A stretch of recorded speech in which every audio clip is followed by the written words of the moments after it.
மறுபடியுமாய் நாம் தேர்தல் களத்திலே வரப்போகிற ஒரு சூழ்நிலை வந்து கொண்டிருக்கிறது. இந்த திராவிட அரசுகள் மட்டுமல்ல, மத்தியிலே ஆளுகிற பிஜேபி அரசு கூட எப்பொழுதுமே சிறுபான்மை மக்களுக்கு விரோதமான ஒரு அரசாகத்தான் இது இன்று வரை செயல்பட்டு கொண்டிருக்கிறது என்பதையும்,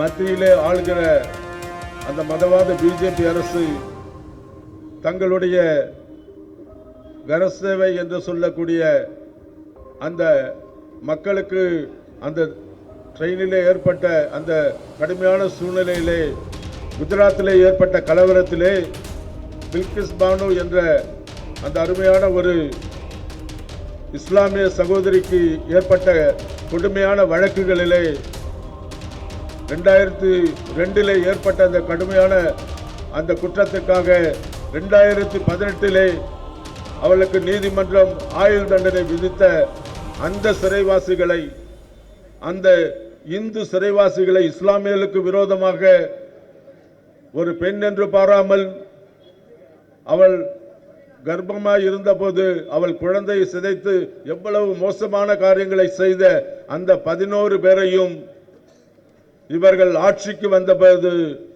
உடனடியாக அவர்களை விடுதலை ஆக்கினார்கள் என்று சொன்னால் அவர்களுக்கு ஒரு நீதி.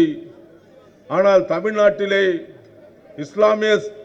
இஸ்லாமிய சிறுபான்மை மக்கள் சிறைச்சாலையிலே அடைக்கப்பட்டு அவர்களுக்கு ஒரு நீதியா என்று இந்த திராவிட மாடல் அரசை நான் கேள்வி கேட்க விரும்புகிறேன்.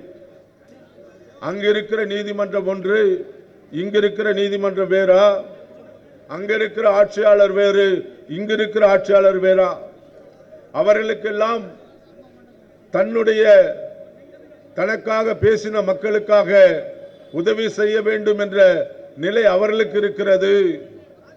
ஆனால் இங்கிருக்கிற இந்த திராவிட மாடல் அரசுகளுக்கு நாங்கள்